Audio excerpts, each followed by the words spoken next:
प्राप्ति की कामना रखने वाले इस व्रत को अवश्य करें। श्रावण मास की एकादशी को पवित्रा एकादशी और पुत्रदा एकादशी भी कहा जाता है।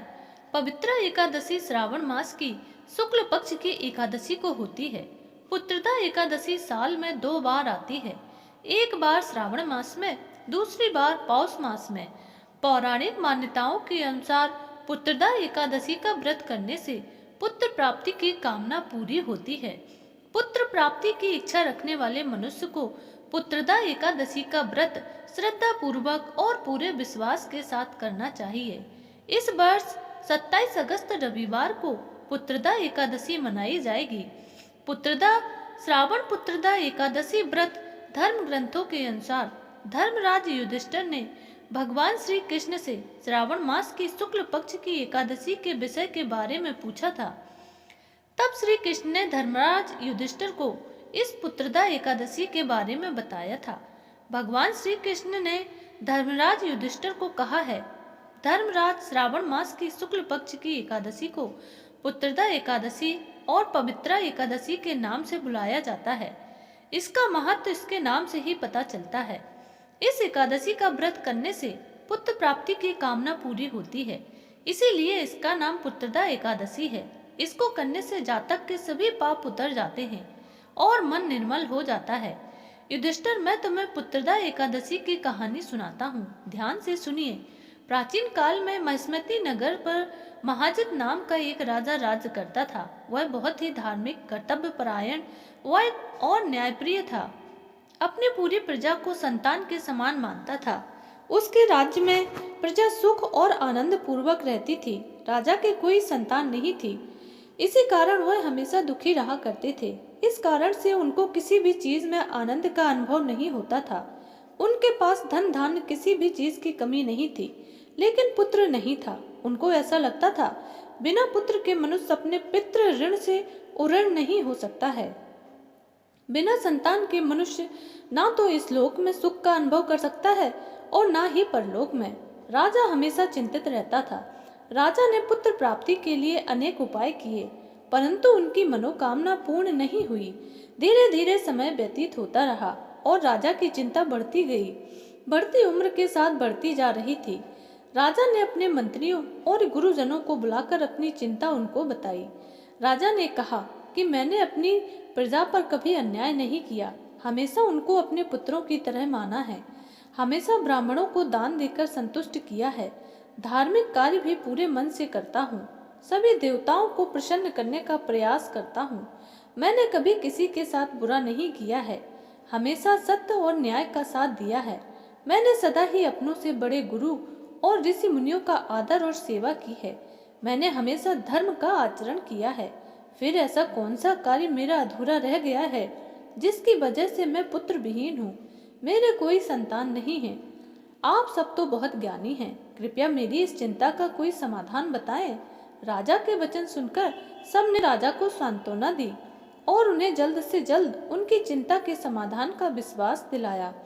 कुछ समय पश्चात मंत्रीगण और गुरुजन आपस में मंत्रणा करने लगे। सब ने मिलकर निर्णय लिया कि राजा के इस दुख का निवारण जरूर करेंगे।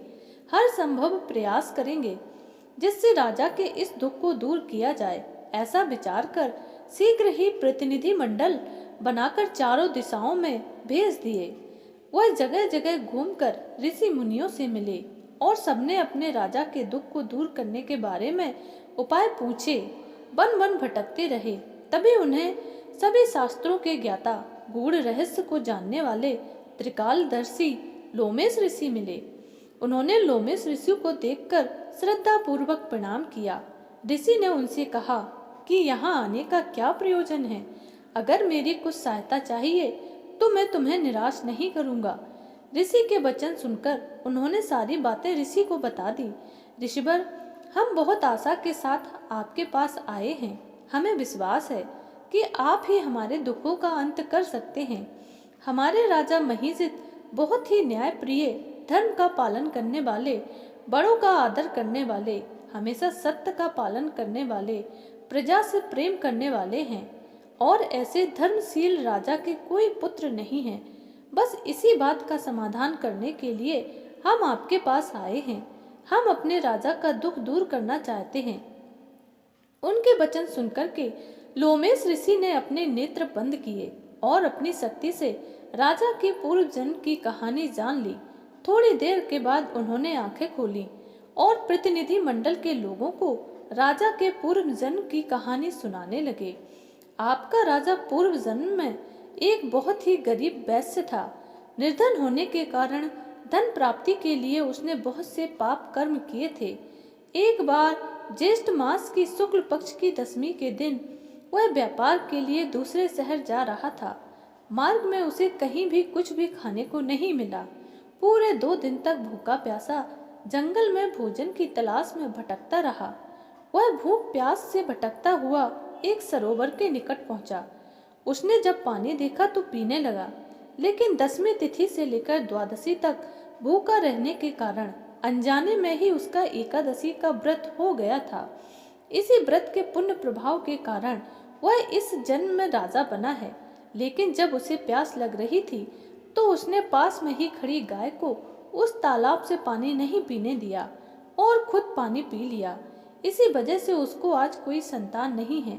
यह रहस्य जानने के बाद मंत्रीगणों ने लोमेश ऋषि से पूर्व जन्म के प्रायश्चित के विषय में पूछा। लोमेश ऋषि ने कहा कि इस पाप का प्रायश्चित करने के लिए महीजित राजा को श्रावण मास के शुक्ल पक्ष की एकादशी, जिसे पुत्रदा एकादशी भी कहते हैं, उसका व्रत करना होगा। आप सब भी व्रत करेंगे। आप लोगों के संकल्प के द्वारा अपने व्रत का पुण्य अपने राजा को देना होगा, जिससे उसके पूर्व जन्म के पाप का प्रायश्चित हो जाएगा और उसे पुत्र की प्राप्ति होगी। इस व्रत के प्रभाव से अवश्य आपके राजा पूर्व जन्म के पाप का नाश होगा और उसे पुत्र की प्राप्ति की कामना पूर्ण होगी। ऋषि के कथनानुसार सभी मंत्रीगणों ने पूरे प्रजा के साथ पुत्रदा एकादशी का व्रत किया, रात भर जागरण किया। तत्पश्चात अगले दिन द्वादशी के संकल्प के द्वारा व्रत का पुण्य राजा को दे दिया। श्रावण मास की पुत्रदा एकादशी के प्रभाव से 9 माह पश्चात रानी ने एक बहुत ही तेजस्वी पुत्र को जन्म दिया और राजा की मनोकामना पूरी हुई। यह कहानी सुनाने के बाद भगवान श्री कृष्ण ने युधिष्ठिर से कहा, धर्मराज, इस एकादशी का व्रत करने से मनुष्य को पुत्र पाने की कामना पूरी होती है। पुत्र प्राप्ति की इच्छा रखने वाले मनुष्य को यह व्रत अवश्य करना चाहिए। इस व्रत की कथा पढ़ने और सुनने से जातक के समस्त पापों का नाश हो जाता है। वह इस लोक के सुखों को भोग करके अंत में मोक्ष को प्राप्त होता है। बोलिए पुत्रदा एकादशी की जय।